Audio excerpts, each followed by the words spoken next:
Today's video, after 6 weeks of extreme testing, we'll share the results. Your questions answered from the previous video. How's it do on slopes? Tall grass, wet grass. How do you clean it? How comfortable are the handles? Is there a lot of vibration? Does the battery last? What about that Mohawk that people are talking about on the grass cutting? How's it do running over rocks and twigs and roots or roots, depending on where you're from? All these questions and more are answered. Let's get started. The grass is topping out somewhere between 11 and 12 inches high. I know there was a lot of discussion on whether or not this could do the job. This wasn't intentional. We've had a lot of good rain.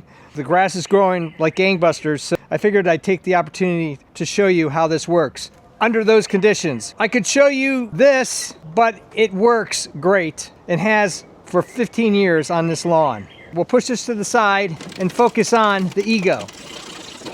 There's a couple of strategies you can use on hills. You can either go sideways on the hill or you can go up and down, and you probably want to alternate just because you don't want to have the same pattern in the grass all the time. As far as height adjustment, this is the lowest it goes, about waist level for me. I sometimes like that, and for really tall people it gets up to here, which is more chest level.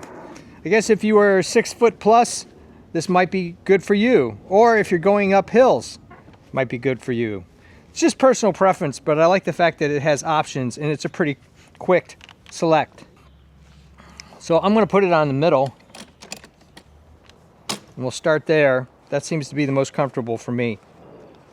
There was a question about how comfortable the handles are. They're a coated rubber like you would have for some sort of gym bike is the best way to describe it, but I usually put on gloves and that gives me a little extra cushion. I also like gloves in case I have to go pick something up that I'm going to run over, don't have to worry about cutting my hands or getting my hands all messy.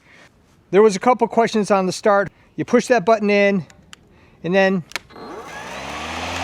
from my own personal experience, I had to look at the instructions again because I figured this and this was taking too long. See? I understand where people were confused because I was confused.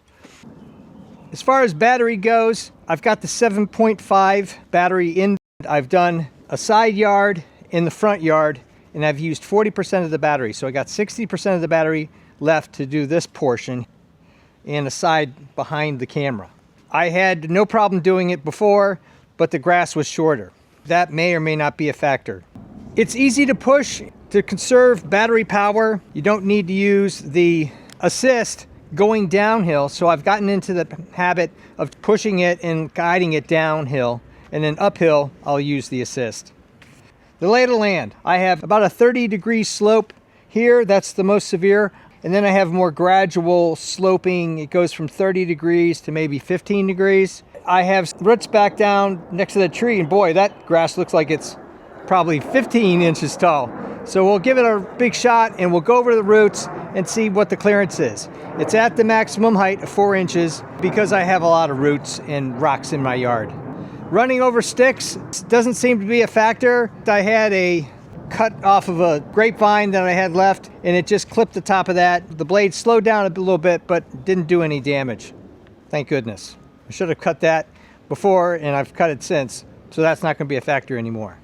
We're in a rocky area. You can see that rocks point out of my grass every once in a while. And we maneuver around that, try not to go and deliberately damage the lawnmower.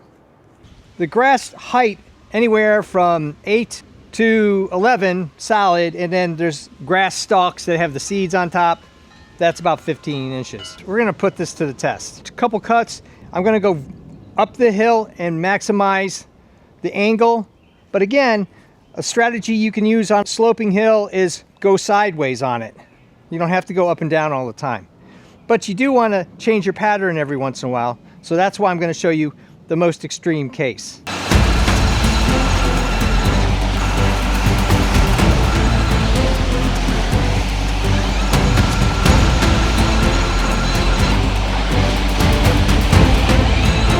There were some questions on whether or not you can back it up. I back up the lawnmower. I don't have it on self-propel when I'm backing it up. but I'll gently bring it back. The height of the grass is not a factor. Now, it's not all at 12 inches, but now we're going to try going on this angle and show you what it looks like. I'm going to use the Self-Propel Take Me Up the Hill regular push mower on the way down and use the slope and gravity to my advantage, and it will save battery.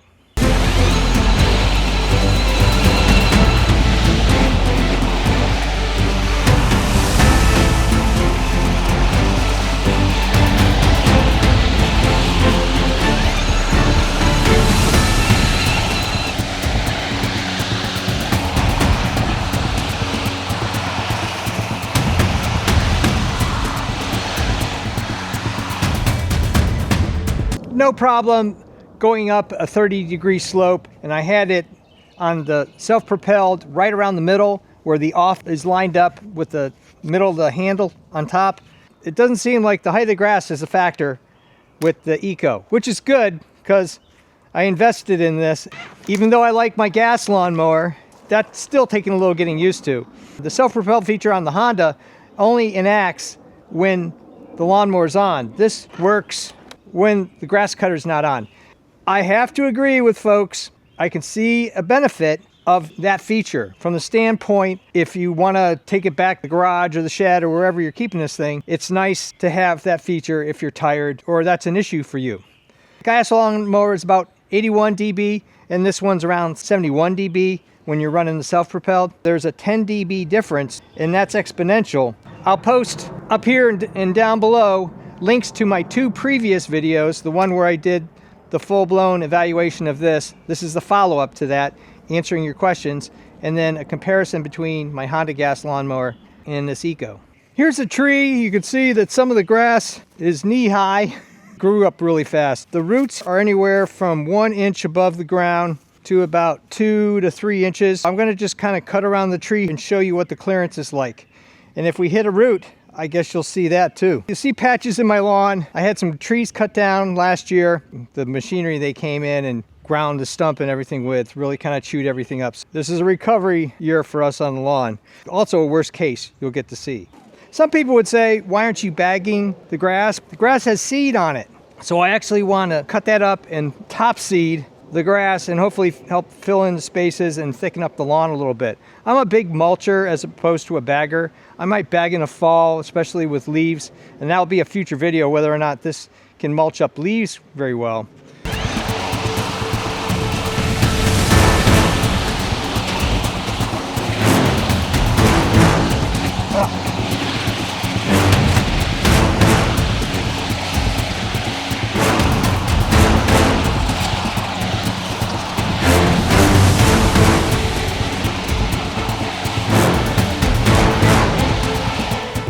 That gives you a good demonstration of what the lawnmower can do in and around roots. I'm getting a robot lawnmower. It's going to be challenged by this, so we'll see how that does. The rest of it that's really close to the tree, I'll weed whack that. I'm not going to take a chance with the mower and damage the blades.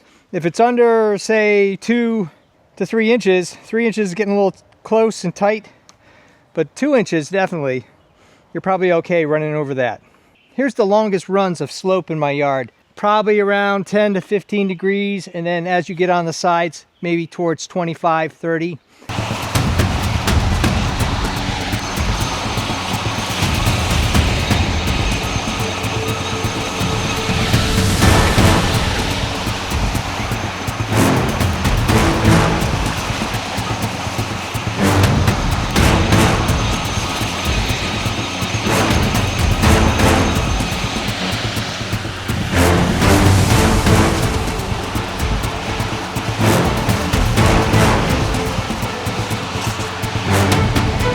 Some people have commented how they get a Mohawk on this grass cutter. You could get a Mohawk in any lawnmower. It has everything to do with blade overlap. So I know that the blade is out to about here on the mower.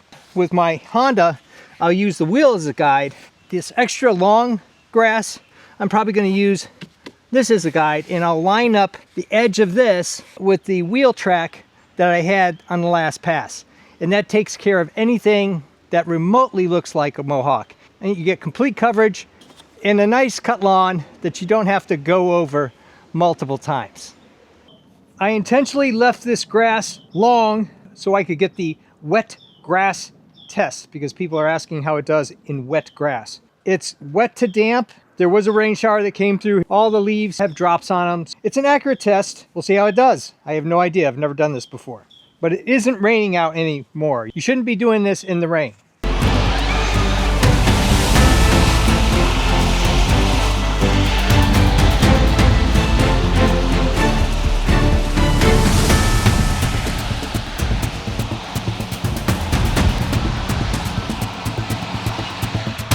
Here's the result. The grass was pretty tall. It's kind of fallen over it. I set the lawnmower at 4 inches at the number 8 setting.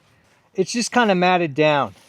I'm going to get my other lawnmower out here, the Honda, and compare it and see how well of a job it does with wet grass compared to the Ego, because I think wet grass in general is just really hard to cut. Long grass up here that I haven't cut yet, and the matted down grass, and I'm going to see if the Honda gas lawnmower does any better than the Ego does. This is a really tough condition, and this is also set at 4 inches.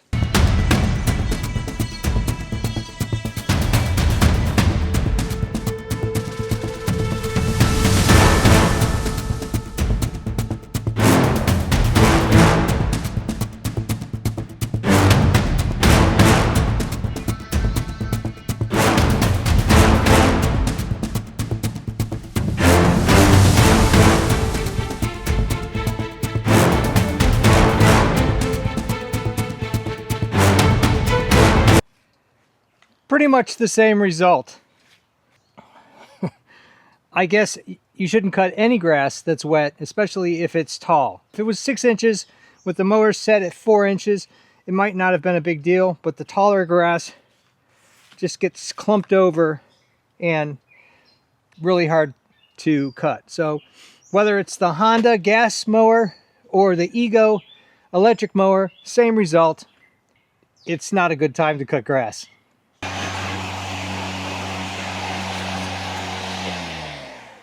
I wanted to be fair and I wanted to make sure I was doing right by the battery operated lawnmower. For 6-inch grass cut down to 4 inches, so that's only taking 2 inches off the top, this worked just fine in wet grass. Really doesn't have much to do with the wet grass. It has everything to do with the height of the grass and when it's wet. The Ego does just fine. I get a lot of questions on how I clean up the mower after a cut. I just take a brush and kind of sweep it off like this. I really like this feature and how it stores is just incredible. I wish every lawnmower did this. There's no way you could do it with a gas lawnmower because the tank has gas in it. 6 cuts, it's a little bit of a buildup. I haven't done anything to clean it yet. It comes off fairly easy. I'm not too worried about it. Struck up rocks and run over twigs. It doesn't really do much on twigs. This is an unsponsored product that I use. It's called Tubbo Towels. It's a great product. I'll post this down below in case you're interested. We'll see how it does on the blades if you really want to clean things up. If for some reason you didn't want to use Tubbo Towels, you probably could go with a Clorox wipe or something like that. But I like the size of these. Yeah, so it will clean it right up, wipe it down. You might have to do a couple. People ask me if I should use a pressure washer. Wouldn't do that because of all the electronics. But something like Tubbo Towels, see, it gets in there and cleans all this green off. If you really want to do that. I think you could get away with cleaning it maybe at the end of the season before you put it away, but there's a difference between before, after. 7.5 amp hour battery. There's been some interesting comments on how you can crack this open and when it fails and redo it. I wouldn't recommend that.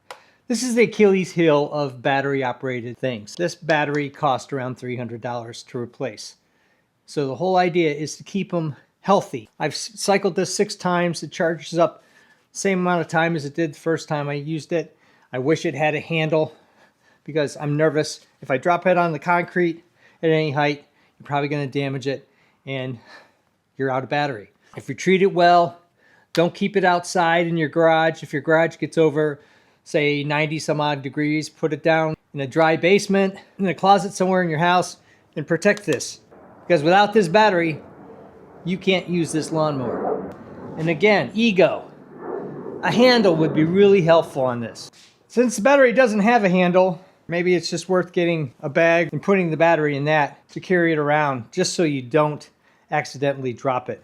This couple dollar investment gonna save you hundreds of dollars at some point in your battery lawnmower experience. Thumbs up and comments always appreciated. Thanks for watching.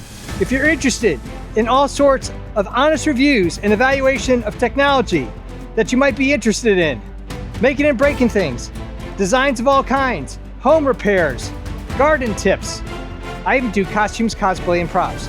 Check out my channel and please subscribe, because you never know what angle on gear you're gonna see.